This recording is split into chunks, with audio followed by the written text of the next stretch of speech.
오늘 우리가 살펴볼 성경은 룻기인데 우리가 가지고 있는 성경에서 룻기는 사사기와 사무엘상 사이에 위치해서 그 역사서로 분류됩니다. 아마도 이제 후에 등장하는 다윗 때문에 이렇게 배치한 것 같습니다. 그러나 유대인이 가지고 있는 성경의 분류에서는 유대인들은 성경을 그 타나크로 분류하는데, 즉 토라, 율법서, 그리고 네비임, 예언서, 케투빔, 성문서, 그래서 앞자만 따서 타나크 이렇게 합니다. 이렇게 분류하는데, 이 분류에서 룻기는 역사서가 아니라 시편, 잠언 등과 함께 케투빔, 성문서, 그러니까 지혜서에 속합니다. 아마도 유대인들은 잠언 31장에 그 현숙한 여인에 대한 그 31장에 현숙한 여인에 대한 것이 나오는데, 그것이 끝나고 그 잠언 31장 뒤에 바로 룻기를 배치하는데, 그 배치함으로써 룻을 이방인이지만 현숙한 여인의 그 신뢰로 여긴 것이 아닐까 이렇게 생각됩니다. 물론 룻기는 이 두 가지 배치에 따른 의미가 있습니다. 하지만 그보다 더 아름다운 보석 같은 진리가 있는데, 오늘은 룻기에서 이제 그걸 좀 우리가 살펴보도록 하겠습니다. 여러분, 오늘날과는 달리 그 당시 이스라엘에서는 여자는 고대 사회에서는 여자는 사람 취급을 받지 못했습니다. 그러니까 인격적인 대우를 받지 못했다라는 것이죠. 근데 그런 시대에 여인의 이름이 성경의 제목이 되었다라는 것이에요. 물론 오늘날이면 전혀 이상하지 않은 일이지만 그 당시에는 상상할 수 없는 일입니다.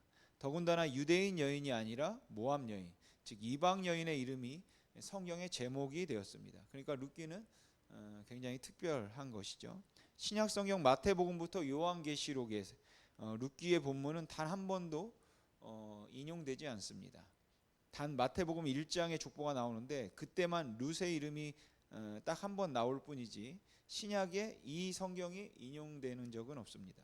그러나 예수 그리스도의 사역은 이 룻기가 없으면 이해할 수 없다라는 것이죠. 여러분, 성경에는 아름다운 좋은 단어들 많이 나오는데, 그 중에 하나가 히브리어로 고엘이라는 단어이고, 그 단어를 번역하면 기업 물을 자라는 뜻입니다. 그리고 그 기업 물을 자가 도대체 누군지, 어떤 일을 하는 사람인지 그 실제적인 이야기를 설명하는 그 유일한 성경이 룻기입니다. 만일 룻기를 한마디로 표현하라고 한다면, 저는 이스라엘 역사에서 가장 어두웠던 시기에 가장 찬란하게 빛나는 보석 같은 이야기다라고 표현하고 싶습니다. 제가 왜 그렇게 말하는지 지금부터 설명해 드릴 테니까 여러분들이 잘 들어보시기 바랍니다.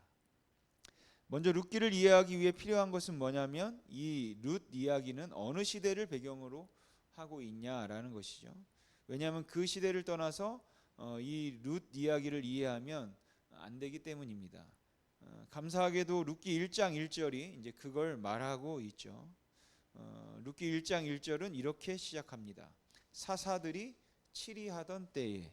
그러니까 룻기는 어느 시대를 배경으로 하냐면 사사들이 치리하던 때, 사사 시대입니다. 여러분, 사사는 왕이지만 왕이 아니고, 왕이 아니지만 왕입니다. 좀 이상하죠? 그러니까 이스라엘에만 있었던 굉장히 독특한 직임입니다. 다른 나라에서는 거의 찾아볼 수 없었던 사람이 바로 이 사사인 것이죠. 여러분, 사사는 평상시는 그냥 자기의 일이 있습니다. 그렇게 그냥 일상을 살아가요. 그러나 나라가 어려워지면 리더가 되어서 왕의 역할을 감당합니다. 그래서 때로는 군사령관이 되어서 이스라엘을 전쟁 가운데 승리로 이끌기도 하고, 때로는 종교 지도자가 되어서 이스라엘 전체를 하나님께 이끌기도 합니다. 그러나 이스라엘 나라의 그 어려운 문제가 해결되면 다시 본인의 자리로 돌아갑니다. 그리고 일상의 삶을 삽니다.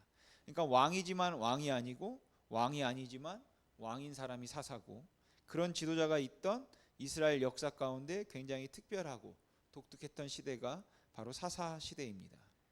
여러분, 사사기에 의하면 모두 12명의 사사가 언급되는데, 그 12명 시간이 지날수록, 문제는 시간이 그렇게 지나갈수록 사사 시대 안에서 그 사사들이 바뀔수록 이스라엘은 점점 더 어두운 시기로, 점점 깊은 죄악 가운데 빠진다라는 것이에요.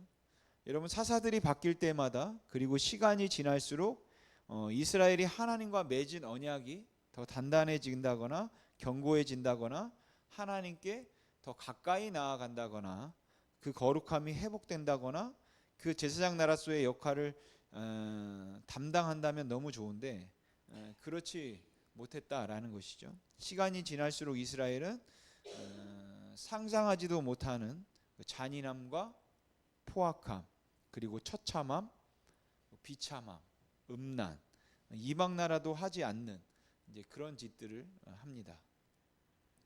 그래서 사람이 어떻게 이럴 수 있을까라는 의구심이 들 정도로의 그런 죄악을 이스라엘이 저지르죠. 여러분, 사사기 19장에 어떤 이야기가 나오냐면 한 레위인 이야기가 나옵니다. 그리고 그 레위인이 첩을 둡니다.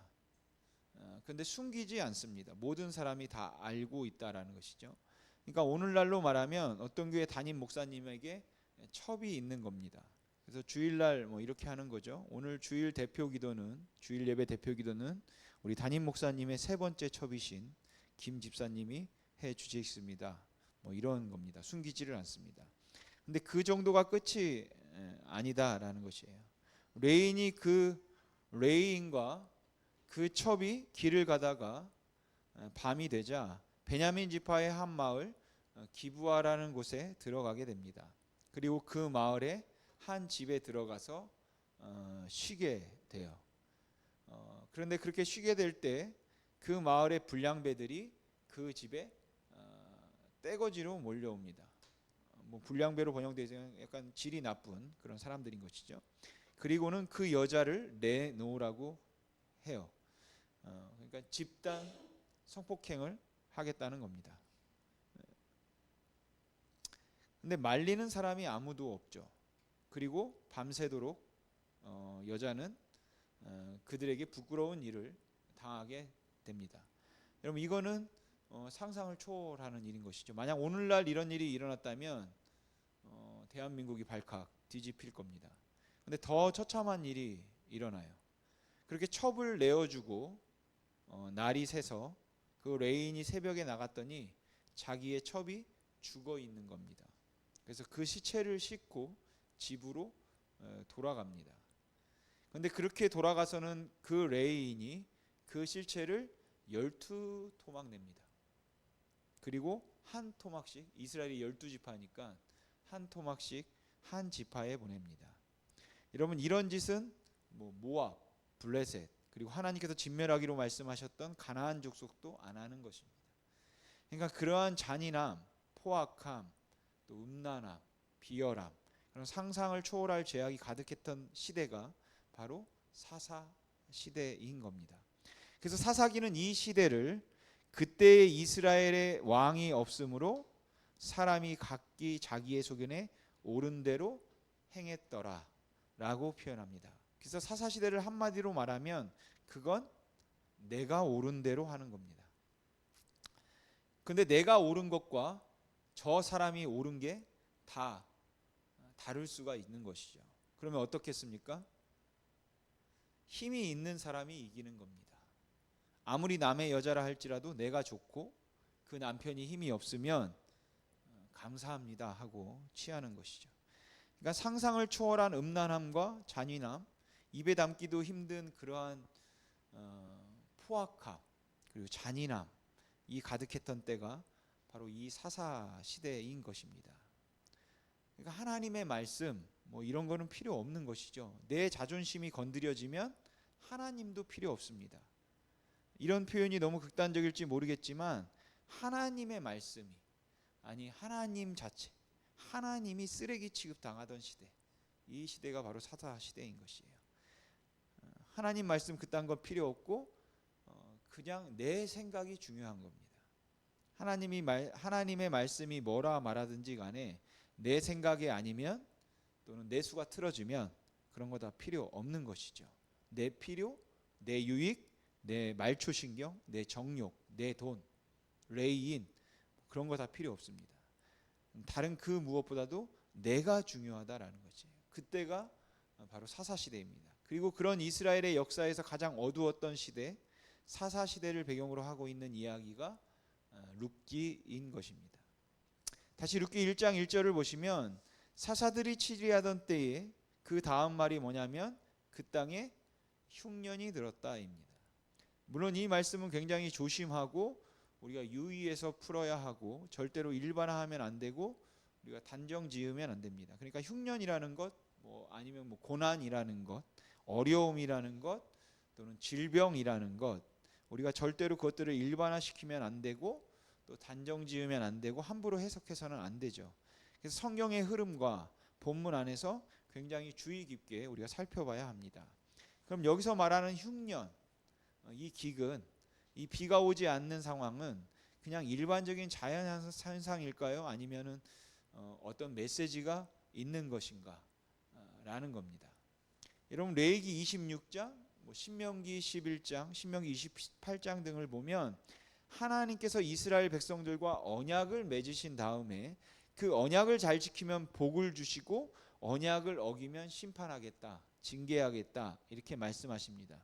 그런데 하나님께서 언약에 충실한 이스라엘 백성들에게 복을 주실 때 절대로 빠지지 않는 복의 내용 중에 하나가 뭐냐면 내가 너희들에게 적당한 때에 이른 비와 늦은 비를 내려주겠다라는 겁니다. 왜냐하면 이스라엘은 6개월이 건기고 6개월이 우기이기 때문입니다. 여러분 6개월 건기 동안에 비 안 오는 것은 정상입니다. 그건 심판이 아니에요. 그럼 중요한 건 뭐냐면 6개월의 우기입니다. 우기. 그리고 그 시작이 이른 비고 끝이 늦은 비입니다. 근데 만약 이게 흐트러진다면 그러면 1년 동안 비가 오지 않는 거라서 한 해 농사가 망치고 먹을 게 없어서 굶어 죽을 수 있는 것이죠. 그러니까 오늘날 우리에게는 별로 중요한 일이 아닐지 몰라도 이스라엘의 지형 또 이스라엘 기후에서 중요한 건 이른 비와 늦은 비입니다. 그래서 하나님이 복을 말할 때 빠지지 않는 내용이 내가 너희에게 정한 때에 따라 이른 비와 늦은 비를 줄게 라는 말씀입니다. 반대로 심판, 그 징계를 말씀하실 때는 내가 하늘을 닫겠다 라는 말씀이십니다. 그리고 이러한 내용을 가지고 본다면 또한 룻기 바로 앞에 성경은 사사기이고 여기 흉년이라는 단어와 함께 언급되는 게 사사들이 치리하던 때, 그러니까 사사시대가 같이 나오고 있으니까 이 룻기 1장 1절에 나오는 이 흉년은 그냥 단순한 자연현상이 아니라 하나님께서 어떠한 메시지로 주신 것임을 우리가 알 수 있다라는 것이죠.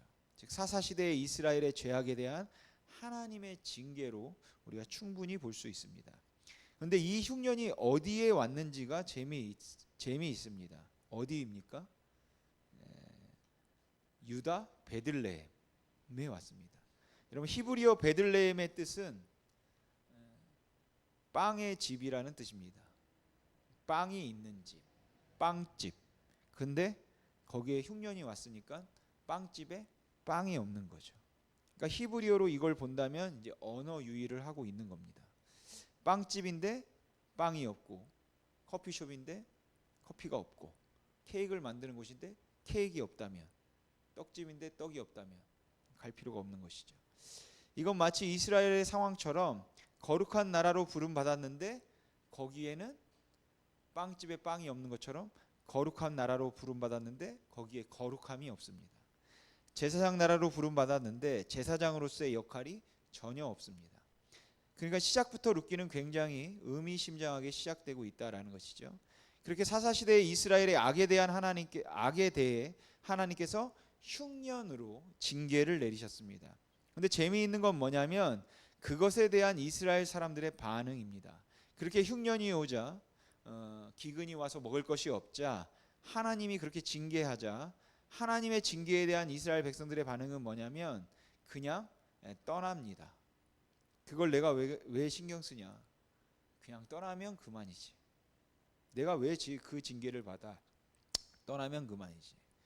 근데 여러분 이스라엘 사람들에게 있어서 땅은 이 땅이라는 개념은 그냥 땅이 아닙니다. 오늘날 우리에게는 투자의 개념일 수도 있고 어떤 재산의 개념일 수 있지만 이스라엘 사람들에게 땅은 하나님께서 아브라함과 이삭과 야곱에게 약속하셨던 유업, 기업이다라는 것이에요. 여러분 열왕기서에 보면 아합이 나봇의 포도원이 너무 마음에 들어서 그 포도원을 갖고 싶어 합니다. 그래서 아합이 나봇에게 야 내가 그거 시세보다 막 돈 더 쳐줄 테니까 나한테 좀 팔아라 이렇게 말합니다. 그때 나봇이 이렇게 말해요. 안 됩니다 왕이. 안 됩니다 왕이시여. 이거는 돈이 문제가 아닙니다. 이 포도는 하나님께서 우리 조상들에게 주신 유업이 아닙니까? 이게 좋든 나쁘든 나는 팔 수 없습니다. 심지어 날 죽여도 안 됩니다. 그렇게 자신의 생명보다 귀하게 여겼던 게 이스라엘의 땅의 개념입니다. 왜냐하면 그건 하나님께서 주신 선물, 하나님이 주신 유업이기 때문이에요. 근데 그 하나님의 유업, 기업, 뭐 그딴 거 필요 없다라는 것이죠. 내가 힘들면 그냥 떠나는 겁니다. 나에게 손해가 되면 떠나고 버리는 겁니다. 여러분 하나님의 징계에 대한 마땅한 반응은 뭐냐면 나를 살펴보는 것이죠. 나를 돌아보는 겁니다. 내가 무엇을 잘못했나? 내가 어디서 벗어났을까? 내가 있을 자리에 없는 것인가? 이것을 돌아봐야 하는데 그러지 않는다라는 것이에요.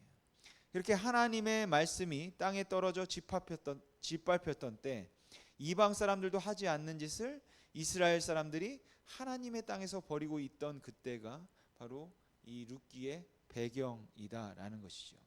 계속해서 룻기 1장 1절을 보시면 그 기근이 오자 베들레헴에 살던 엘리멜렉과 엘리멜렉의 부인 나오미와 그리고 그 두 아들 말론과 기럇이 베들레헴을 떠나 이방 땅인 모압으로 갑니다.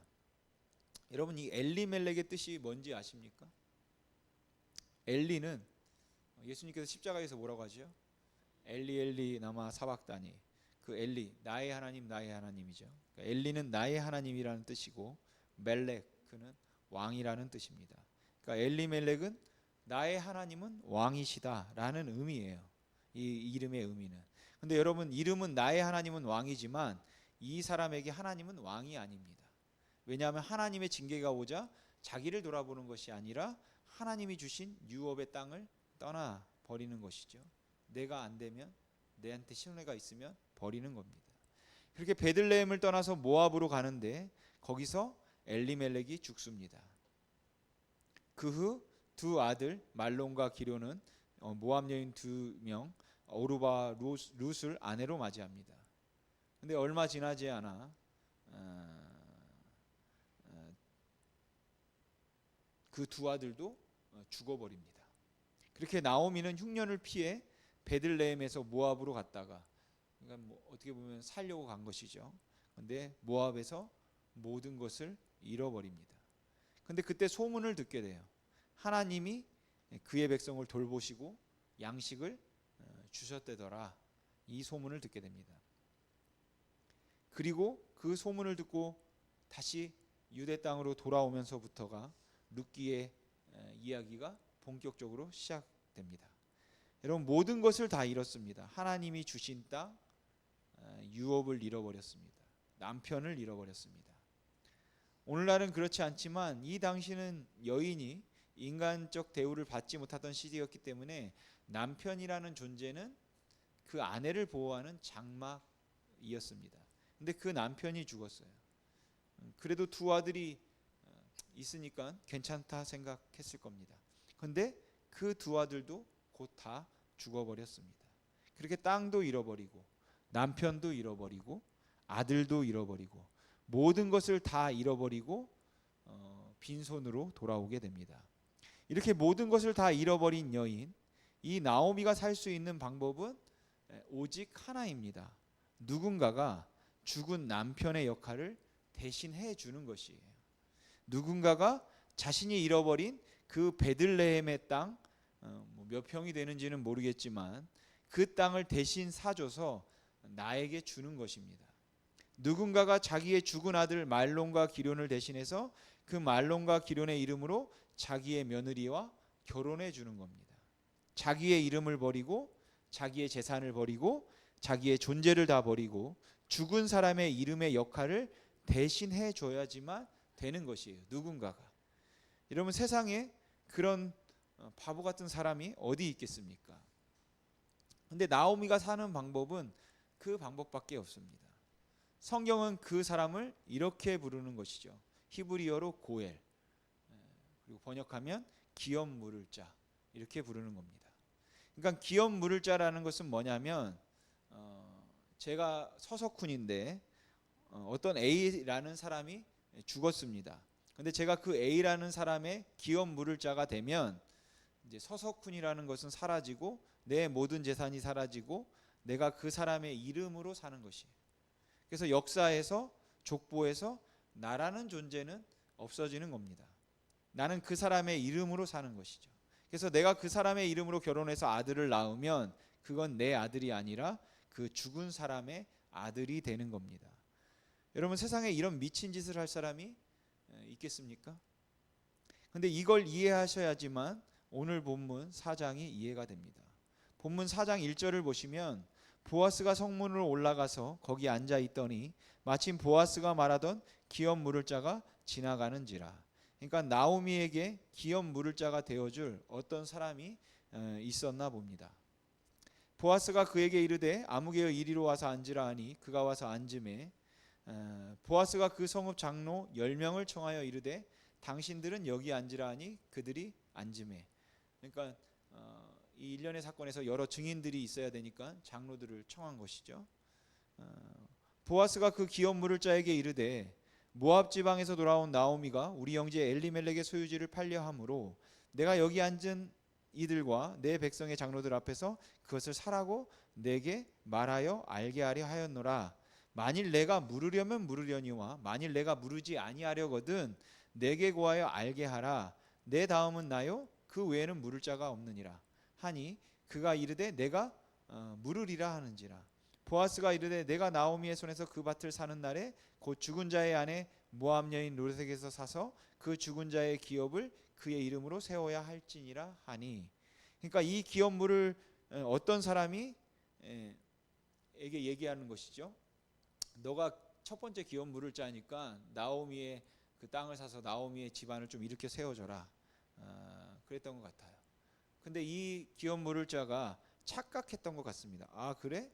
그러면은 그 땅 좋은 것 같은데 내가 살게. 그렇게 자신이 사면 자신의 땅이 되는 줄 그렇게 착각했던 것 같아요. 근데 보아스가 다시 말하죠. 아닙니다. 당신의 돈으로 그 땅을 사면 그게 당신 땅이 되는 게 아니라 나오미 땅이 되는 겁니다. 룻의 땅이 되는 겁니다. 이렇게 이제 말해 줍니다. 그러니까 그 사람이 이렇게 말합니다. 우리 6절 같이 한번 읽어보겠습니다. 시작.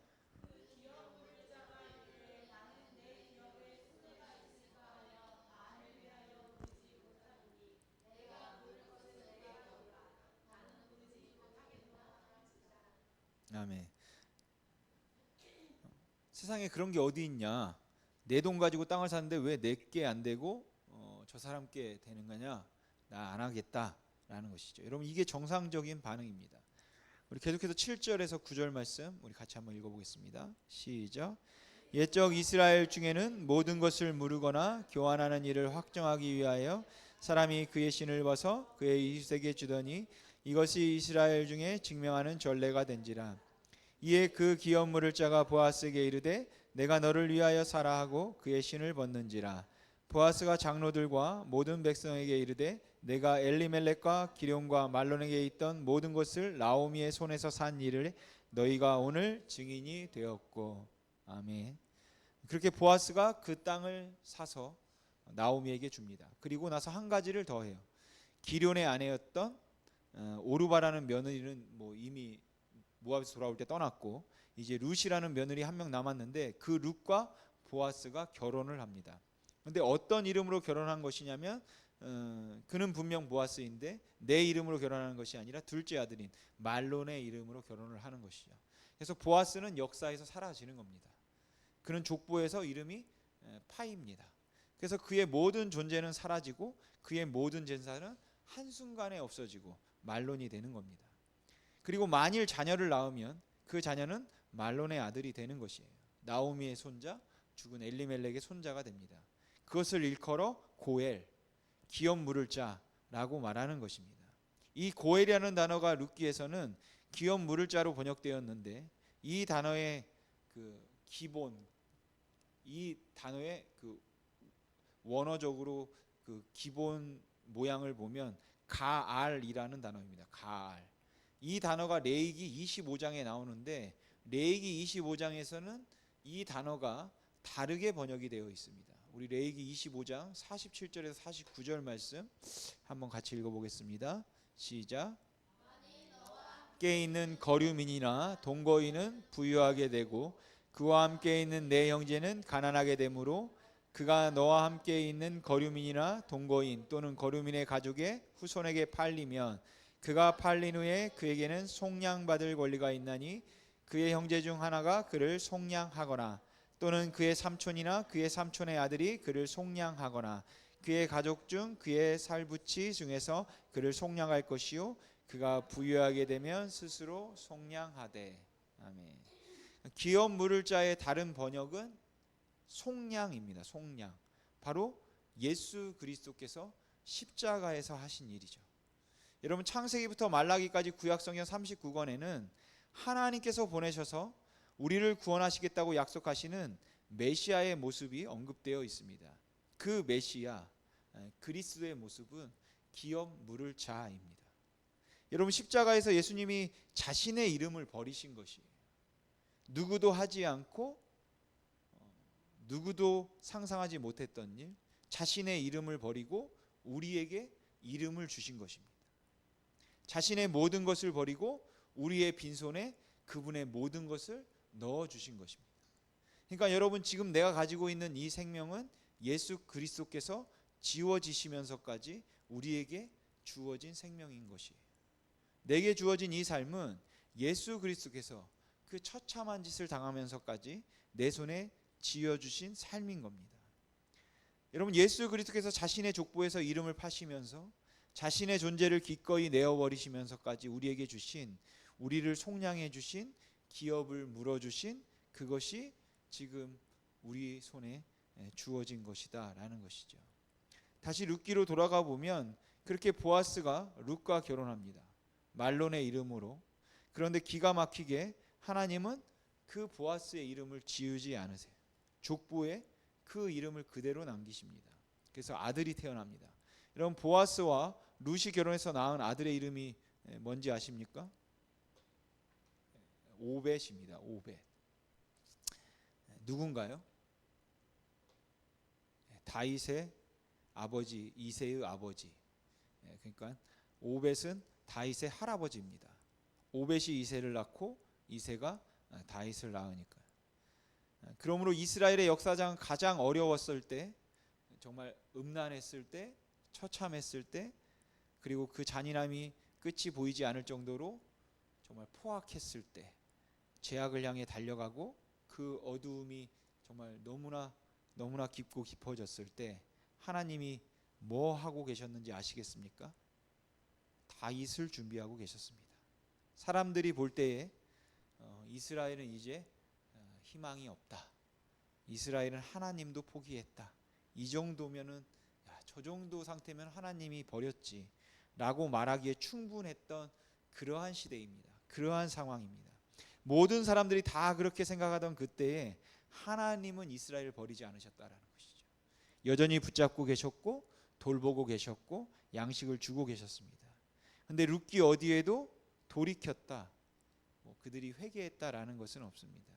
그렇게 그들은 회개하지는 않았어요. 여러분 하나님이 우리에게 은혜를 베푸시는 것은 이게 굉장히 위험한 말일 수도 있겠지만 우리의 회개 때문이 아닙니다. 우리의 회개는 그분의 은혜에 절대 미치지 못합니다. 그럼에도 불구하고 우리에게 은혜를 주신 이유는 그분이 사랑하시기 때문에 그런 것이에요. 그분의 성품 때문에. 사람들이 볼 때는 이 사람은 끝났다. 이 정도 죄를 범했고 정말 저렇게 악하고 이 정도 대적했으면 끝이다 라고 할지 모르지만 우리는 알 수 없죠. 절대로 그렇게 말하면 안 되는 겁니다. 하나님이 어쩌면 그 사람의 삶에 다윗을 준비하고 계실지 모른다라는 것이에요. 여러분 다윗이 누굽니까? 이 사사시대를 한 번에 끝낸 사람입니다. 사사시대가 두 번 다시 오지 않도록 이스라엘의 역사에서 사사시대를 단 한 방에 끝내버린 그 다윗을 하나님은 사사시대 때 준비하고 계셨습니다. 그 처참한 나오미의 삶을 통해서, 또 그리고 보아스를 통해서. 혹 내 삶이 여러분 지금 나오미처럼 처참하다고 생각하시는 분이 계실지 모르겠습니다. 그렇지 않습니다. 여러분, 하나님이 지금도 여러분의 삶을, 우리의 삶을 여러분 역사하고 계심을 믿으시기 바랍니다. 우리는 어떠한 고난 중에, 어려움 중에, 어떤 큰 사건 가운데 하나님이 왜 이렇게 침묵하실까? 하나님 왜 이렇게 침묵하십니까? 라는 생각이 들 수 있습니다. 아니요, 누가 침묵합니까?